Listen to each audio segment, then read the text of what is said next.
Mga kwentong pambata. Si Pixie at ang mahiwagang pitsil. Noong unang panahon, may dalawang diwata na nagpunta sa mundo na may mahiwagang pitsil. Ang misyon nila ay ibigay ang mahiwagang pitsil sa pinakakarapat-dapat na tao. Ang paghahanap sa isang mabuting tao na may busilak na kalooban ay mas mahirap pa pala sa inaakala nila. Kailan kaya tayo makakakita ng isang tao na karapat-dapat para bigyan itong mahiwagang pitsil? Huwag kang mag-alala, mahal ko. Narating na natin ang tamang lugar. Tingnan mo, doon sa ibaba.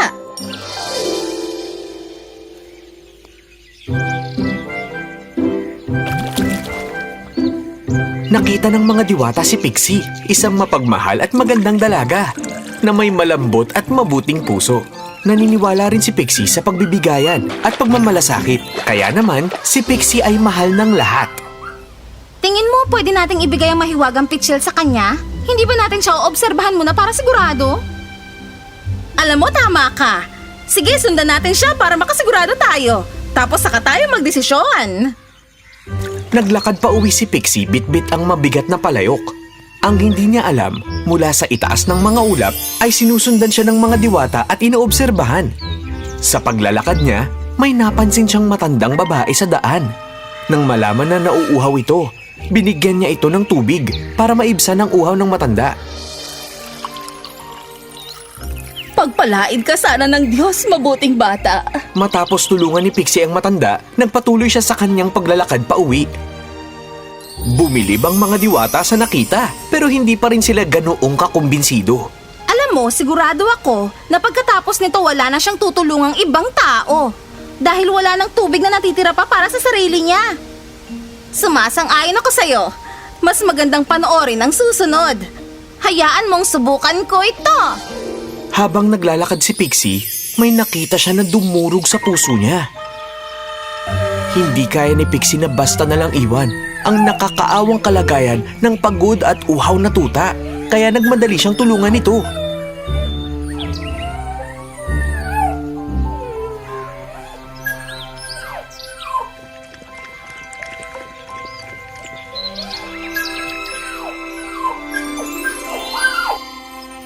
Ano, kumbinsido ka na, mahal ko? May gusto ka pa bang makita o kaya malaman?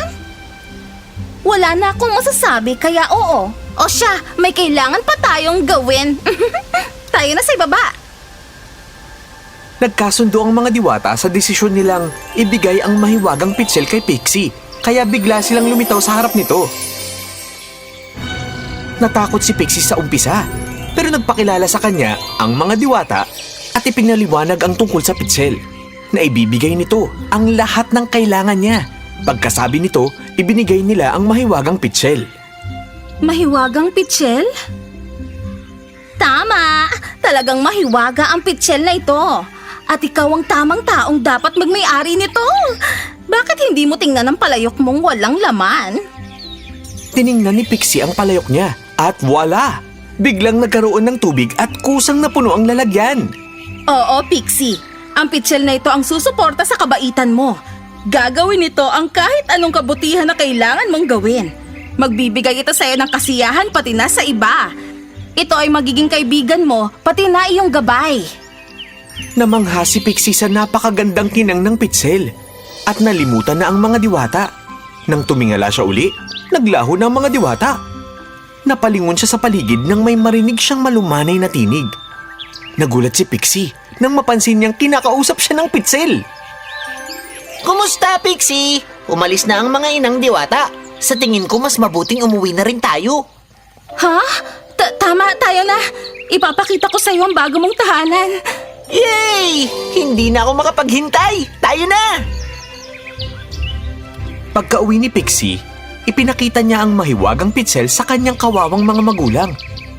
Pero gusto rin nila ng katibayan na may kapangyarihan nga ang pitsil. Dahil naintindihan sila ng pitsil, nagsimula itong kumilos ng mag-isa. At namangha silang lahat habang pinanonood ang kapangyarihan ng pitsil na nakikita nila sa kanilang harapan.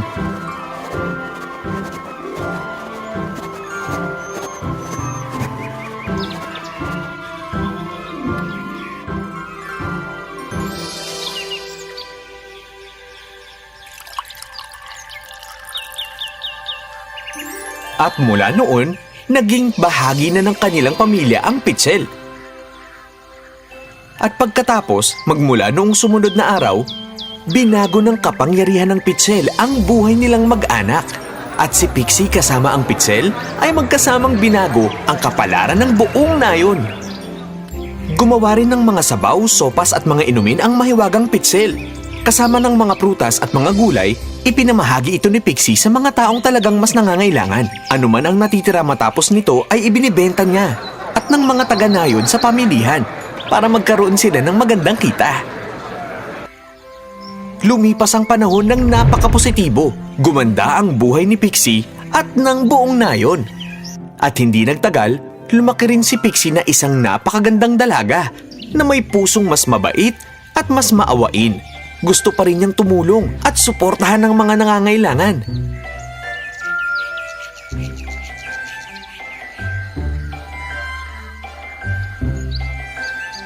Naging modelo ang nayon ni Pixie sa ibang mga nayon.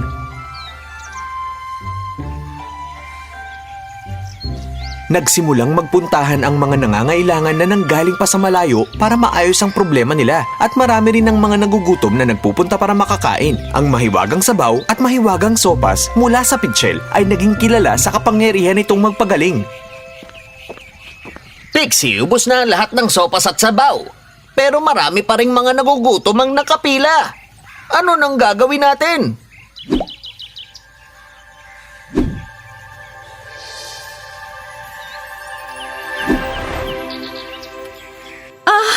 Ganun ba? Bakit hindi mo tingnan uli? Nakakaamoy ako ng bagong lutong masarap na sopas. Yun din ang parehong araw kung saan nagsimula ang bagong kapalarang naghihintay para kay Pixie. Nang marinig ang kasaganahan at kagalingan ng nayon ni Pixie, isang prinsipeng nagngangalang Noah mula sa kalapit na kaharian ang nagpunta para malaman kung talagang totoo nga ang mga narinig niya. Patawad kamahalan, hindi ko isusugal ang kaligtasan mo sa pakikihalubilo sa mga tao. Masyadong delikado.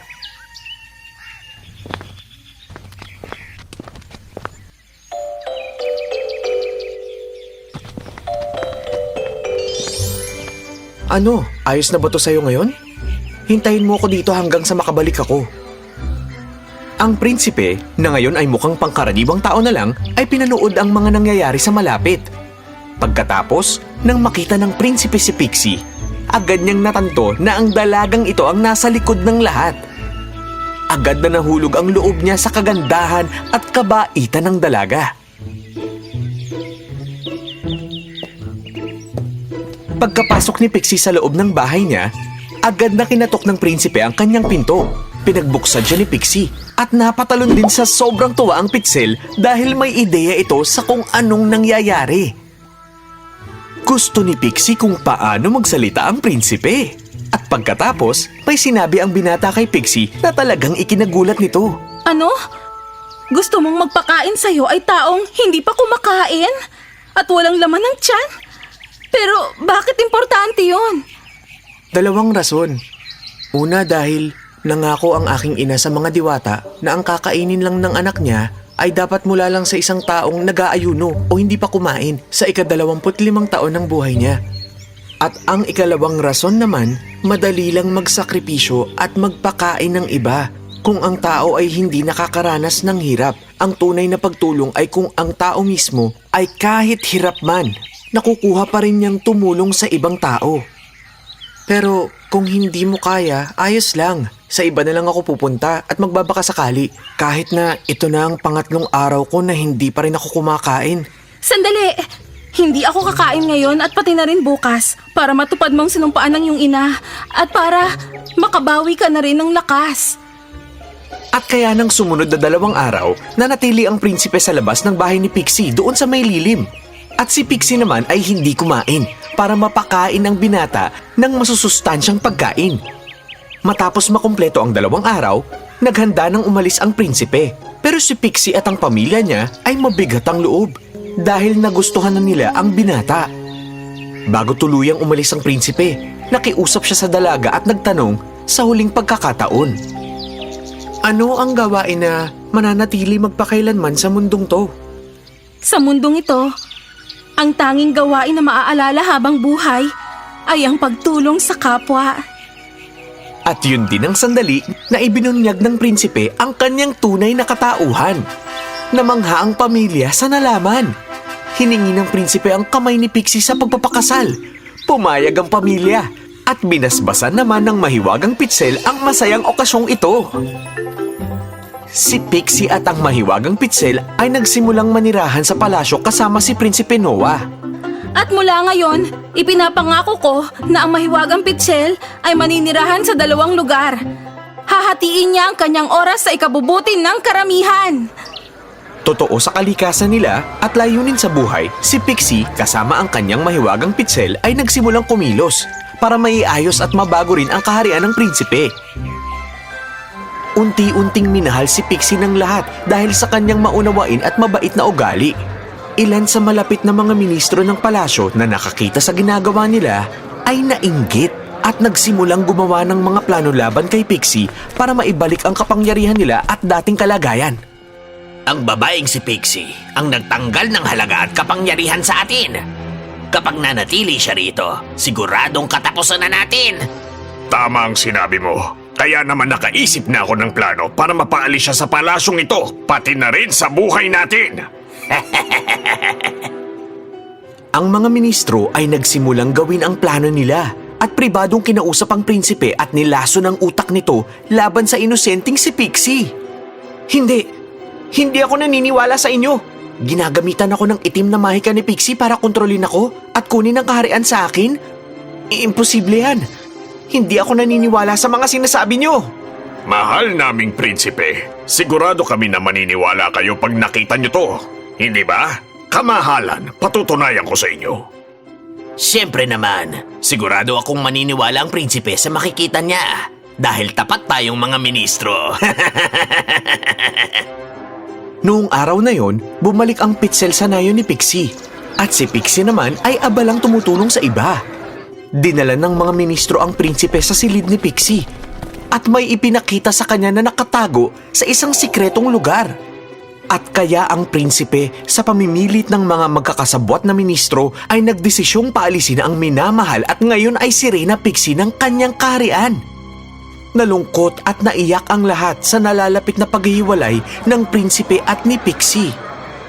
Pero may ilang tao na nakaramdam ng kasiyahan at tagumpay.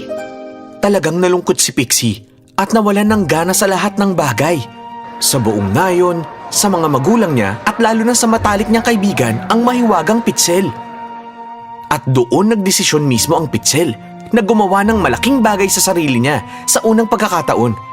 Nung gabing yon, habang natutulog ang lahat, nagtungo ito sa kaharian ng prinsipe at dumiretso kung nasaan ang 2 salarin na masayang nagdiriwang sa tagumpay ng masama nilang plano. Ha? Parang may nakita akong kung ano riyan sa pader. Ano ka ba? Masyado ka lang masaya. Nananaginip, kaibigan. Wala namang kung ano sa pader.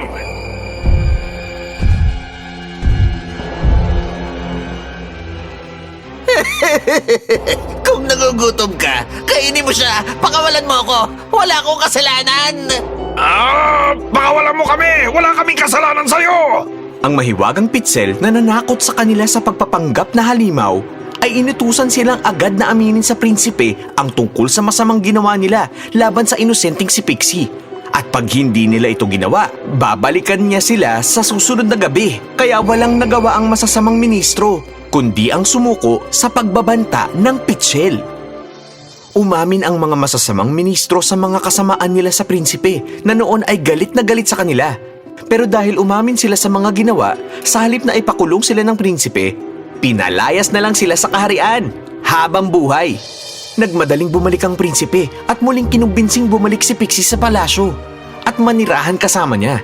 Naiintindihan ni Pixie na hindi ito kasalanan ng binata, kaya pumayag siya. At kaya, ang mahiwagang pitsel ay nagpatuloy sa kanyang gawain gamit ang kapangyarihan at palagi niyang sinusunod ang napakabait at napakamaunawain na si Pixie.